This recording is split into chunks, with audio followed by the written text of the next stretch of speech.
Welcome back to another episode of the Entreprenudist Podcast, the place to hear real entrepreneurs and business owners bear it all. And like we said, we do what we said. And I want to let you know about the entrepreneur and business owner that we have on the show today. His name is Brook Shepard. He is the founder of Mason Interactive, a premier digital marketing agency where data, design, and strategy come together to drive exceptional results. With over a decade of experience, Brook has built Mason into a full-service firm trusted by clients across industries from e-commerce to healthcare. He specializes in creating marketing strategies that align with business goals to deliver measurable growth.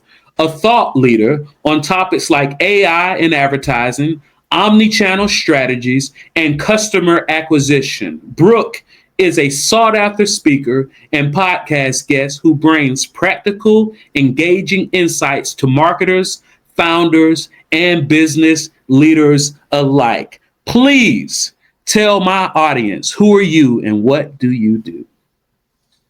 Can't do any better than that, but thank you. My name is Brook, and I'm the founder and CEO and co-owner of Mason Interactive, a 17-year-old firm named after my 16-year-old kid, Mason. And what I tell my parents is that we help people sell things on the internet. It gets a little bigger than that, and a little more thornier than that. But yeah, that's it in a nutshell. If you have a business or a school or a not-for-profit or a fashion brand and you want to get more students or sales or whatever it may be, or leads, you come to us and we help you do it. And I like how you did that. What I tell my parents, right? You simplification is very valuable, and I imagine in your business, you know the difference between having to put more data on a lower price item as opposed to less data on a higher ticket item. So I imagine with you simplifying it so well, your ticket is probably you probably got a nice ticket size over there. I don't know who to compare it to, but I hadn't thought of it that way. But I like that. Different tickets on different data points is a smart way to say that. Oh yeah, it was a book that I read once called Spin Selling, I believe. And then they said they had one of the ads was a $9.99 watch.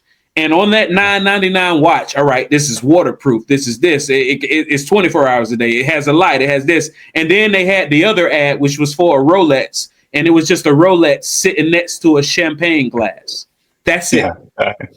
Yeah. Right? Yeah, I get it. Yeah. Is there nothing that you know now that you wish you knew when you first started over a decade ago?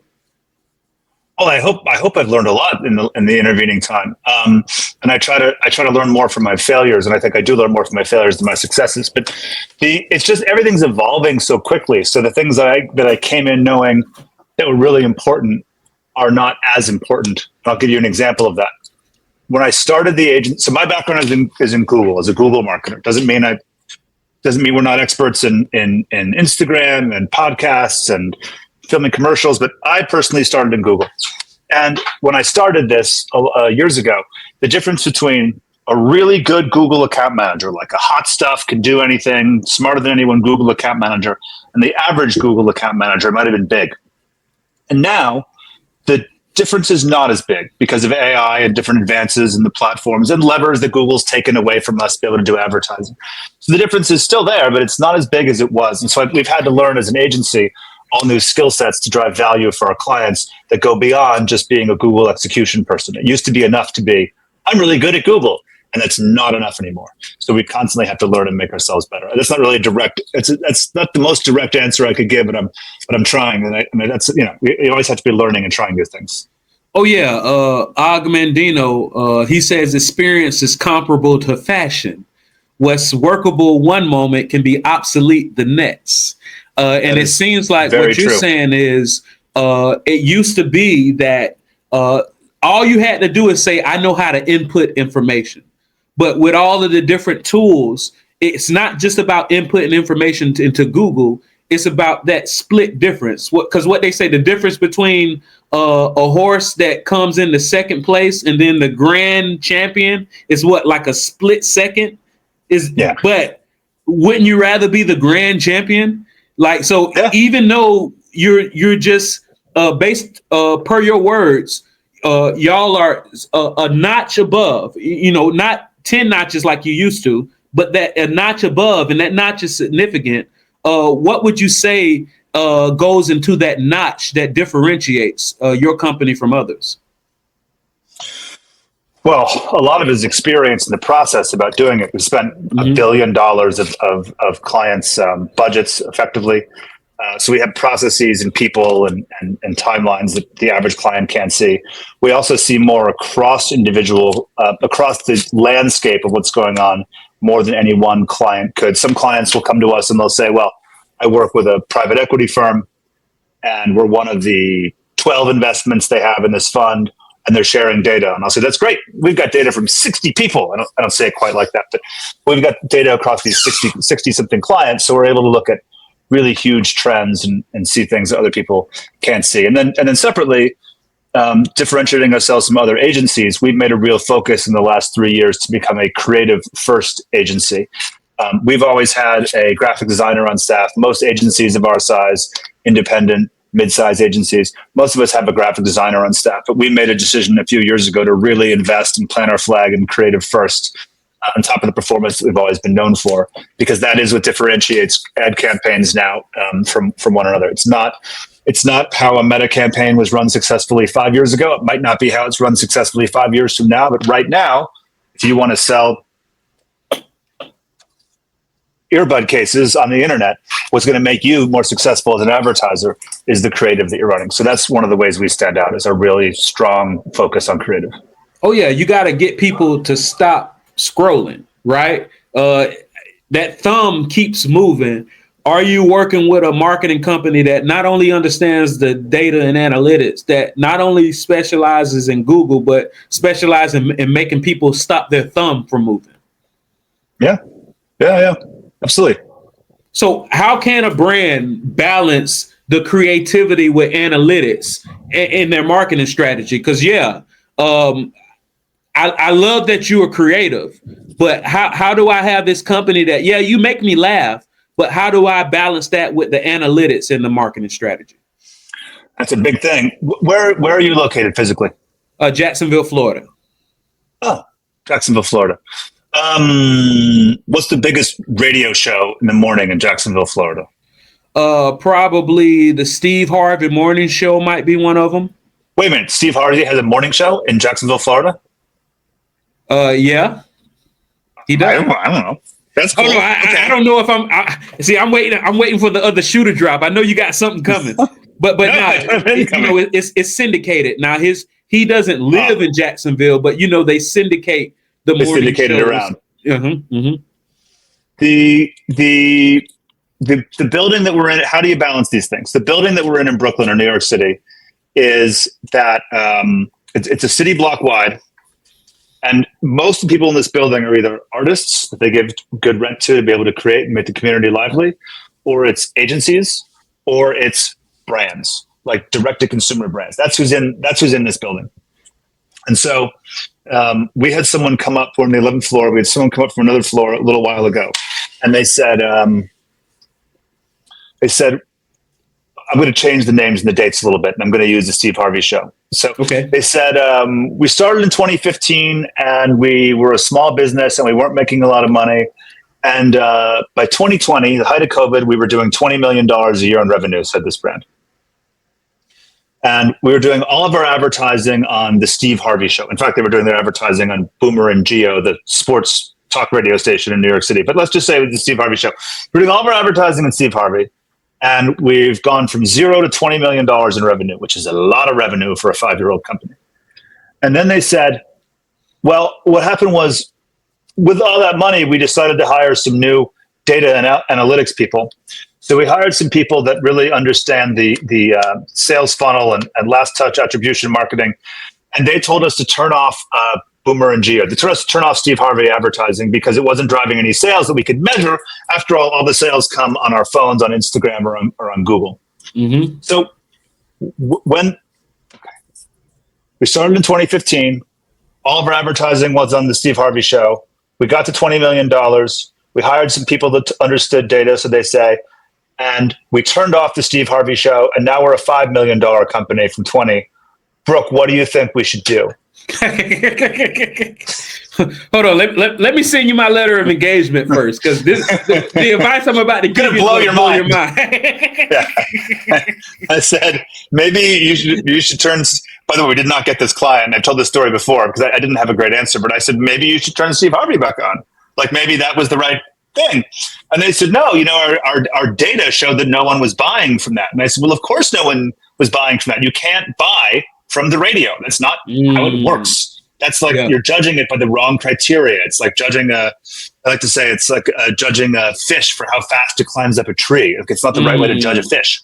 Yeah.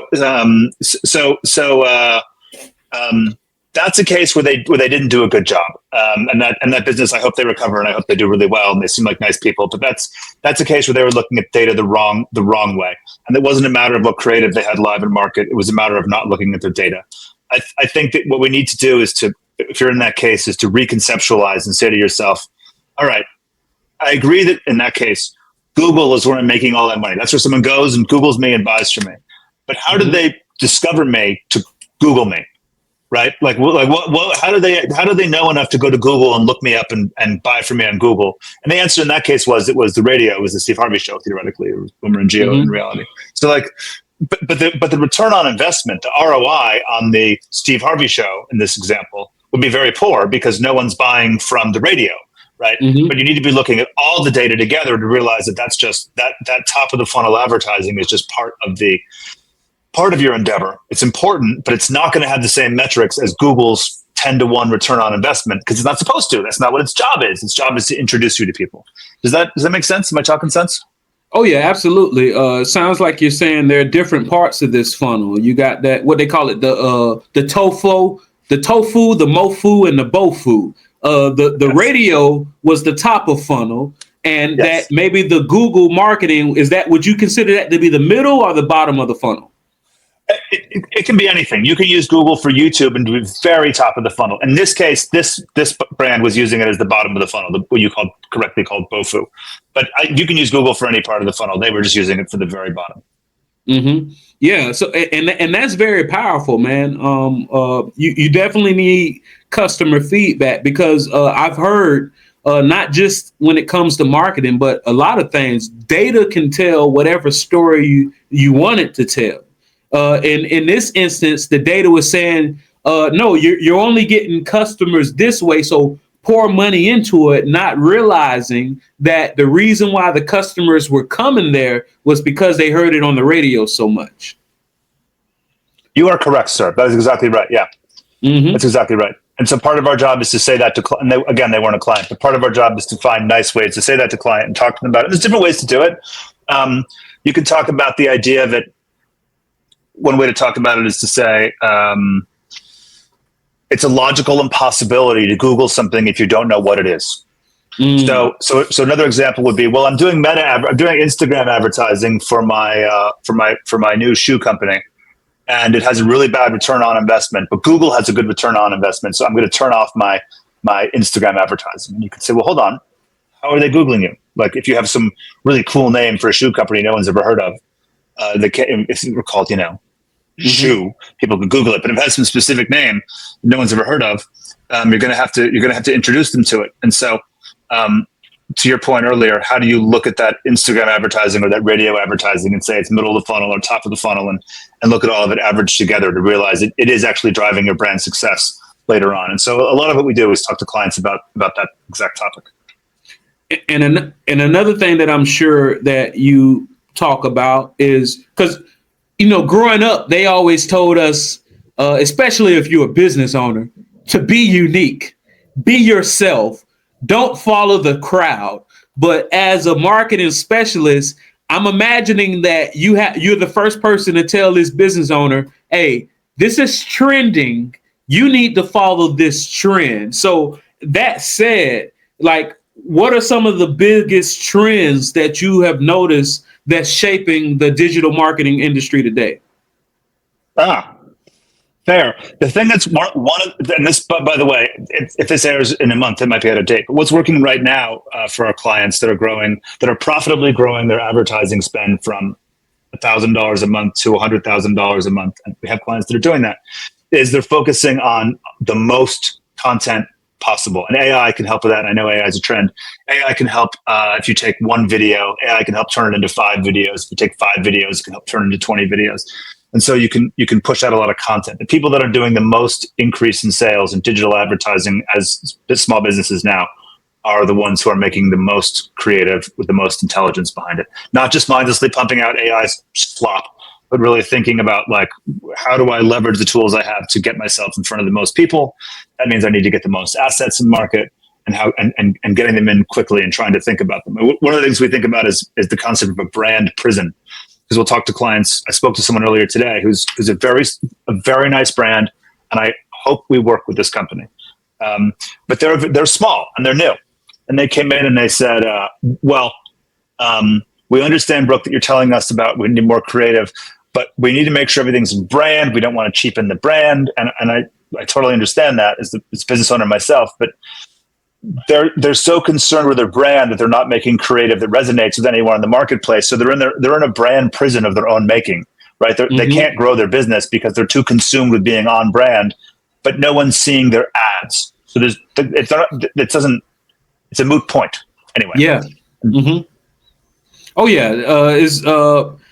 You're so proud of the design that your boxers have, right? But if nobody gets to see your boxers, like, what does it mean? You're not closing any deals, man, right? That's funny. Yeah, I'm going to steal that. That's funny. So how does somebody optimize and utilize AI to the best of their because depending on the brand, not even just brand identity, but depending on, I help people with business exit planning and things like that. Sometimes AI hallucinates, and sometimes AI says things that it believes is correct, but might be counter. And if I'm putting out a lot of content, which would get people to look at me, I would hate for them to look at the wrong thing, right? So how does the company optimize these things? Well, let me give you an example. Yeah, there's a lot of ways to think about it. Look, here's one example. A client comes to us, they sell pillows, luxury pillows, $100, $200 a pillow. And they had the assumption when they start working with us, and they worked with us for a year before we figured it out with them. We weren't the ones that figured it out. We figured it out with them as partners. They were a client for a year selling their pillows, and they had an assumption that their pillows were being sold to hip, young millennials and Gen Zers, right? 20-year-old, 25-year-old, 30-year-old people who were decorating their cool Tribeca and South Beach lofts with their pillows. What we found looking at the data was that actually it was people in their 50s in, like, Dallas and Palm Beach instead of South Beach, right?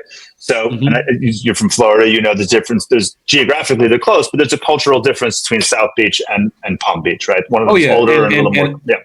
And due to marketing, a lot of people think that South Beach is the most affluent part of Florida, when really and truly it's Palm Beach. Yeah, that's exactly right. So when they found out the product was actually resonating with an older demographic, which makes sense. It's an expensive product. Wealthier people are going to have more money to spend on the product.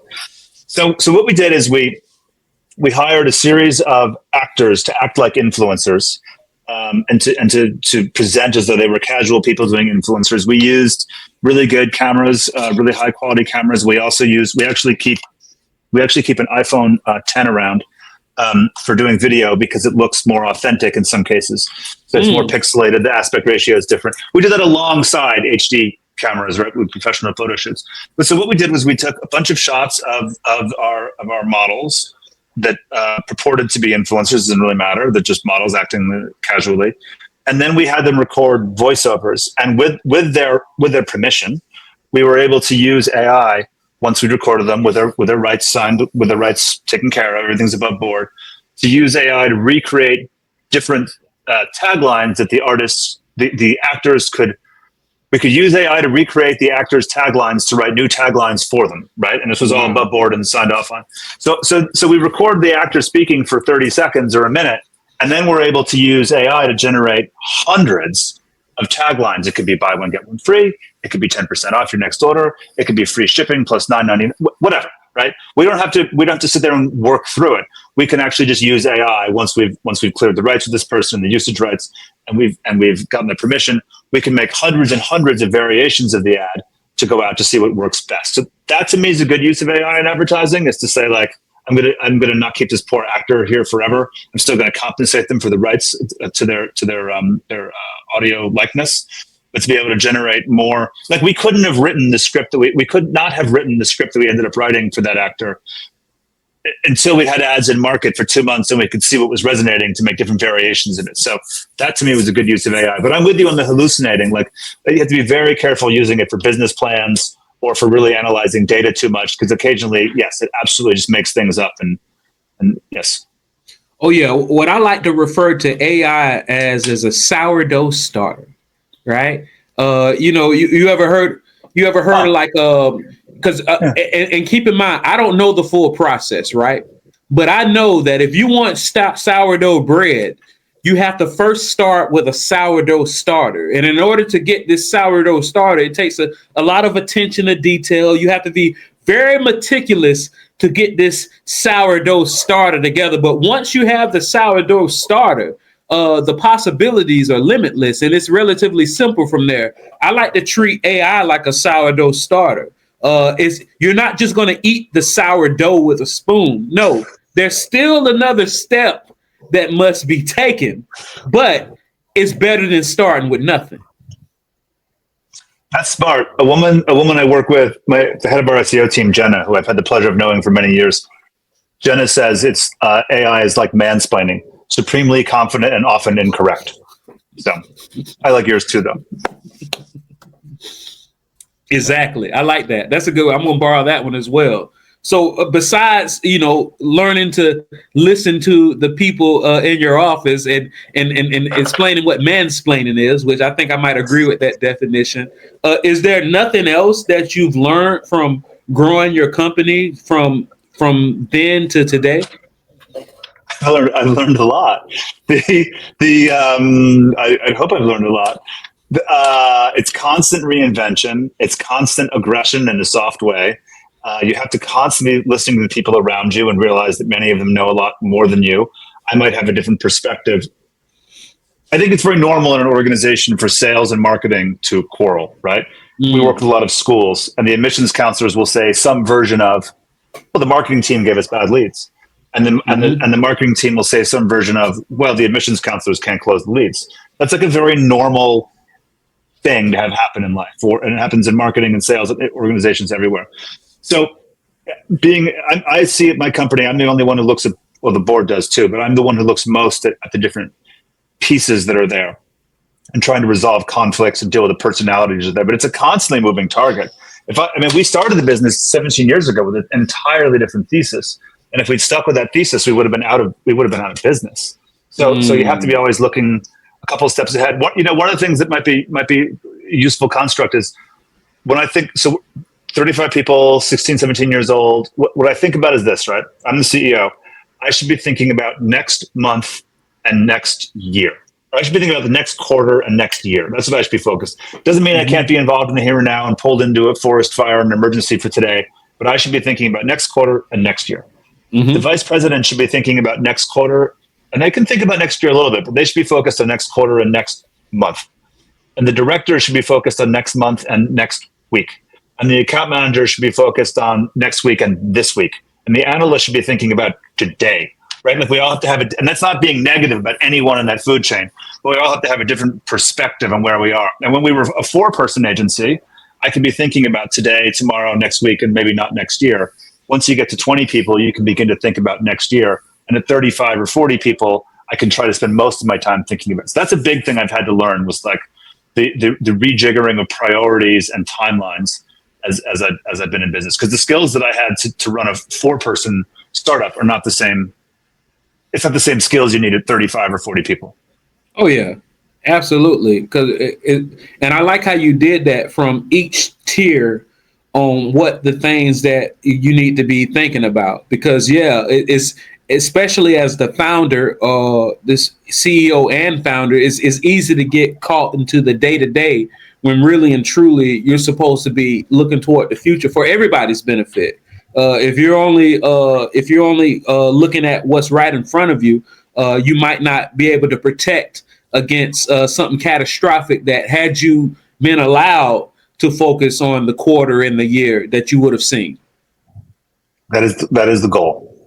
Oh yeah, definitely. And I know you do work with a lot of schools. Is there nothing that universities today that they can do to grow enrollment? Because it's a lot of different people don't feel the same way about schools, the higher education, as they did back then. How can universities get over around that? I know what I think about that. I'm curious. Well, I'm not being critical in any way. I want to get your perspective before I presume to know what you're getting at. What do you mean when you say that people think about differently about higher education than they used to? I'm curious what your take is. A lot of people believe, unless it has something to do with you wanting to be like a doctor or an attorney, that a lot of higher education might be a waste of time, energy, and effort. Sure. That's I agree with you. I think you're right. And I'm not saying that's what I think, but I agree with you that many people think that. I also think that people look at it as a return on investment. They're saying, I'm going to go spend $60,000 or $20,000 or $80,000 or $10,000 a year in college, and I'm going to do that for 4 years. I'm going to graduate $150,000 in debt, and for what? Like for AI to eat my job? What? I understand that. The other thing that's happening is that there's a population shift that happened after 2008. Before 2008, in this country, in the United States, there were about 4 million people born each year. Some years are more, some years are less. It was about 4 million people for like the 20 or 15 years before 2008. Since 2008, there's been about 3 million people born each year. So some years are less, some years are more. But it went from about 4 million kids born a year to about 3 million kids born a year. That's 1 million less kids in market each year since 2008, which means that, and those kids are going into senior year or junior year or senior year of high school, freshman year of college, which means there are just fewer people in market to go to school right now. Like they don't exist. An obvious solution to this problem, if you were interested in staffing your school, would be more immigration.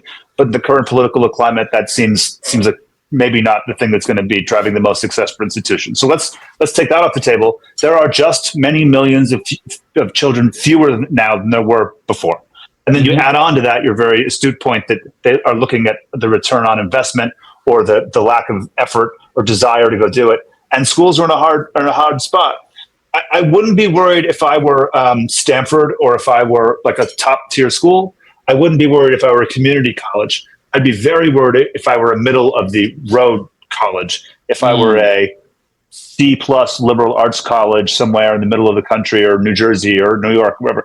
I'd be very nervous about my enrollments. And so I have those conversations with people a lot. I had a call with someone a few weeks ago, a school that's in New York City in the Village. They're a 150-year-old school. And they said enrollments are down for the last, I posted about this on LinkedIn. They said enrollments are down for the last 5 years, and we've got $1 million operating shortfall. And I said, so what are you going to do about it? It seems to me you need to get like more students. And they said, no, it's not the issue. The issue isn't the more students. The issue is people don't understand what our brand is. We need to go through a rebranding exercise. And I was like, well, that's crazy. Like, everyone knows who you are. You're a 150-year-old school in New York. Like, no one forgot what you sell. It's just the students aren't there. And a lot of the people that are left that can afford to go to your private school left New York City during COVID and went to the Hamptons or the Catskills or whatever it is. So there's fewer people, and the ones with money left, not all of them, but a lot of them. That's your issue. And they didn't want to confront it. They could have confronted it. They could have said, and hopefully the school will. They could have said, all right, and this is where my conversation with them broke down. All right, if we make $70,000 per year per student, because that's what they charge to school in New York City for this school, and we have this much money we need to make up. You can divide the amount of money you're lost behind from your plan versus the number of students you need at that annual tuition revenue, and you can get the number. Like, you can do the math.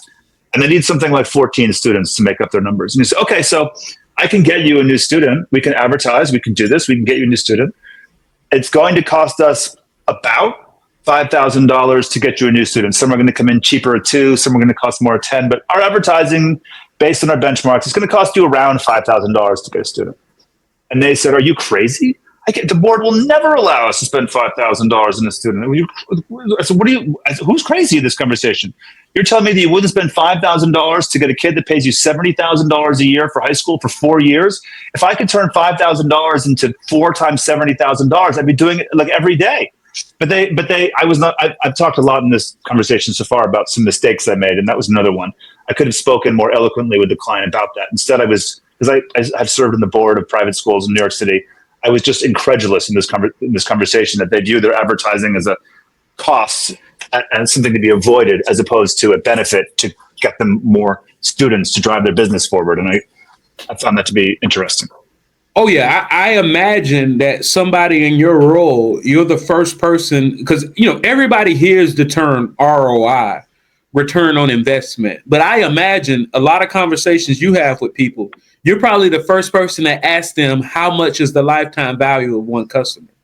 Because only after analyzing, doing the math, and answering that question, are you able to make a comfortable decision spending $5,000 on a new customer? Because yes, if you think about it the right way, after you've done the math and you realize that the lifetime value of one student is approximately 70 grand, and then you ask the simple question, did you say, what's that? Oh, 70 times 4 years. Ah, man. Yeah. So, hold on. So you're telling me you have somebody that's not willing to spend $5,000 in order to get 280 grand. So yeah, sometimes. So that actually brings me to an observation that it seems like I'm making. It seems like in your almost 2 decades that before you get them to sign a contract, any type of letter of engagement, you tell them what their problem is and you tell them the solution. And maybe that's on purpose because somebody that's been in business as long as yourself with the skills that you have, I imagine that 9 out of 10 people you talk to, you can get them to sign an agreement. But it seems like you've learned that it's better to have the conversation on the front end before signing them on as customers and maybe having a headache client. Am I picking this up correctly or no? Yeah, you're not wrong. I appreciate the kind words. We do turn clients away. One of the things we used to do, and I'm not sure about your user demographics, one way or the other. One of the things we used to do when we spoke to entrepreneurs who had businesses that were starting out, and they might be funding it with inheritance, they might have had successful careers on Wall Street, they might have taken on outside. It doesn't matter, right? We're talking about solo entrepreneurs that have started a business that have a little bit of money and they're not King Midas and they want to go forward. And I'd say, all right, we used to say in our sales pitch, I'm going to show you 2 real graphs from I've obscured their names. If you want to look hard enough on our website, you can figure it out. I'm going to show you 2 graphs. The first is from a client who sells bags, and they are self-funded. Every dollar they make has to be profitable because otherwise they can't afford to pay for their kids' private school or their summer share in the Hamptons. And it's all these are wealthy people, but they're self-funded and they're growing, but slowly. They grow at 5% a year, 10% a year. So they have a good return on good ROI, good return on ad spend, good ROAS, but they grow slowly. Here's another client that's growing 2x each year, hockey stick growth, but they have a different ROI. They're not concerned because they're backed by private equity. The second client, it's not their dollars, it's the bank's dollars, and they've been tasked with growing the business, so they're doing a good job. Their growth is straight up, but their ROI is much different. We can do either of these. I love both of these clients. I love the cell phone business that has to grow slowly because every dollar counts. I love the client that loves to grow like a rocket ship and has a different view of ROI. So that was part of my standard pitch, or our sales team's standard pitch. We stopped using it because what people heard was, oh, you told me you could grow like a rocket ship with like really high ROI. We're like, no, I told you there were 2 ways to do it. Like, let's work on it. And they were like, no, I heard you could do both. So we actually took those 2 examples out of our sales pitches because people were hearing what they wanted to hear a little bit. Oh, yeah. And definitely people are going to hear what they want to hear, because some people heard us say, don't go to college, right? And some people heard us say, go to college. But regardless of whether or not you go to college or not, there are a lot of people that are realizing the extreme margins in putting together a well-known fashion brand. And I know that's something that y'all specialize in. Is there nothing that you can talk to somebody about? How can you take a fashion or a luxury brand from $0 to 40 million? Let's just use 40 million. 40 million, Jesus. If I were going to start a fashion brand tomorrow, I was going to start a new brand, the first thing I would do is not advertising. The first thing I would do is I would hire a PR agency. We don't do PR yet, although we're looking at it. And I would work with affiliates to go out, and influencers and creators. I would not worry that much about a Meta campaign or a Google campaign or a YouTube campaign. If I were starting out and it were my money and I just launched it and it was a cool brand, I would focus on getting creators and influencers and affiliates to be talking about my brand, which is still going to cost something. You still have to pay them whether they deliver or not, but you don't pay them a lot unless they deliver a lot.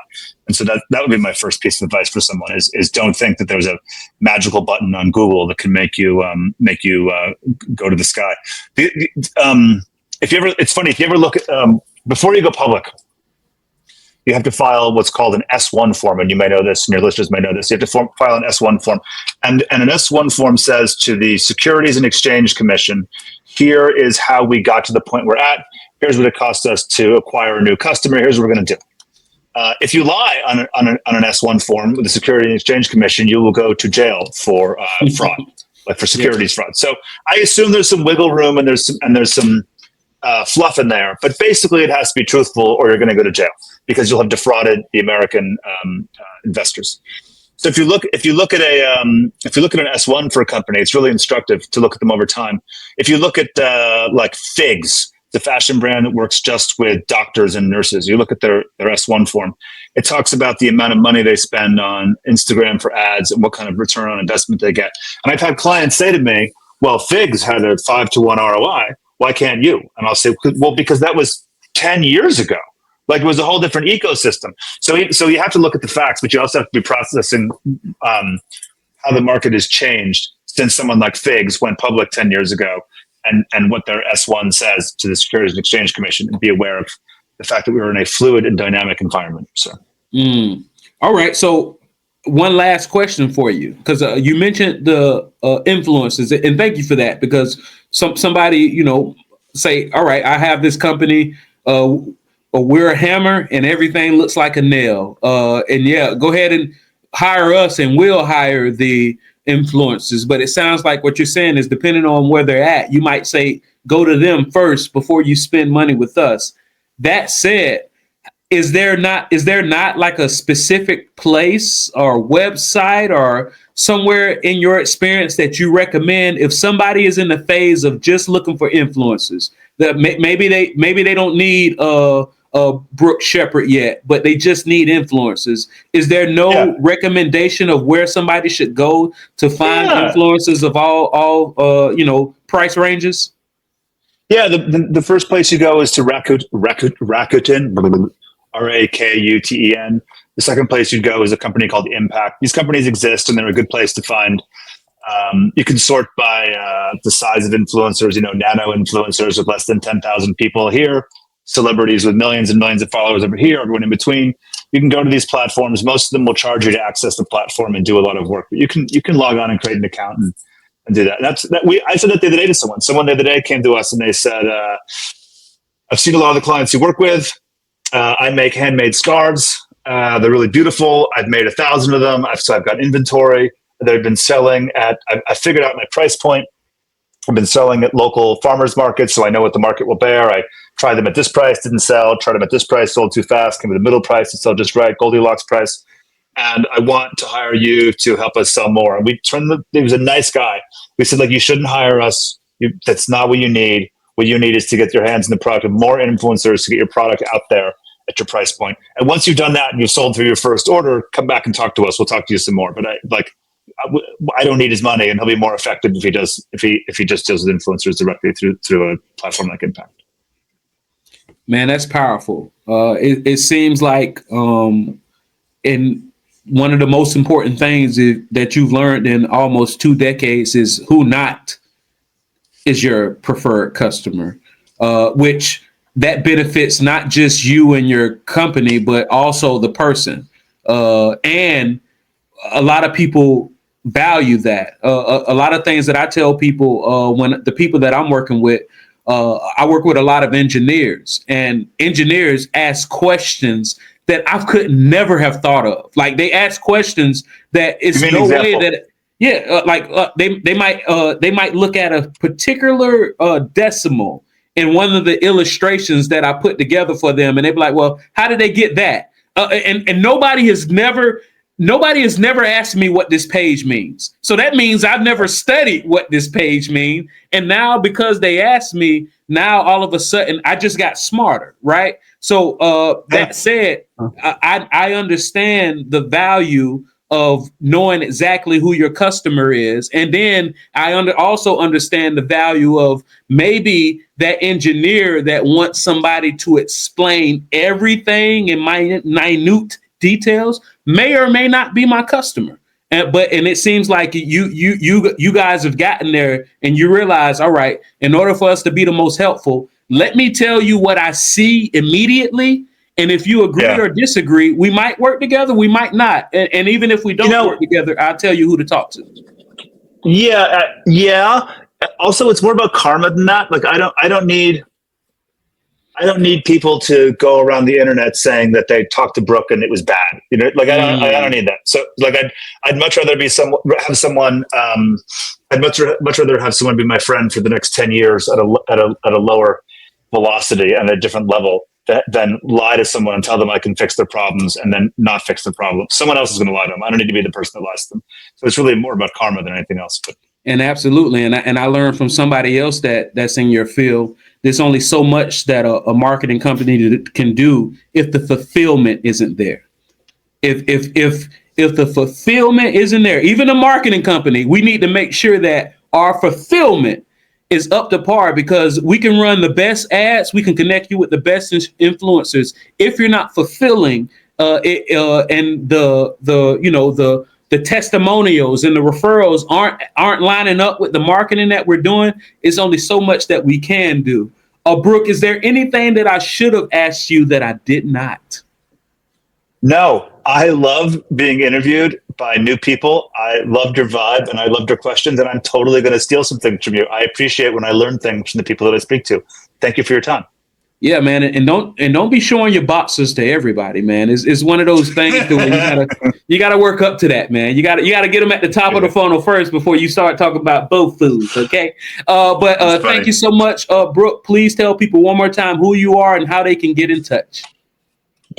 Brook Shepard. You can go to maceinteractive.com. Any of the email addresses or forms you write in that website, I'll get there eventually. Check me out on LinkedIn, Brook Shepard, but maceinteractive.com is the place to get us. Thanks, dude. All right. This has been another episode of the Entreprenudist Podcast, the place to hear real entrepreneurs and business owners bear it all. I am your host, Randolph Love III. And as we said before, and we say it again, we'll see you when you're ready to win. Talk to you later.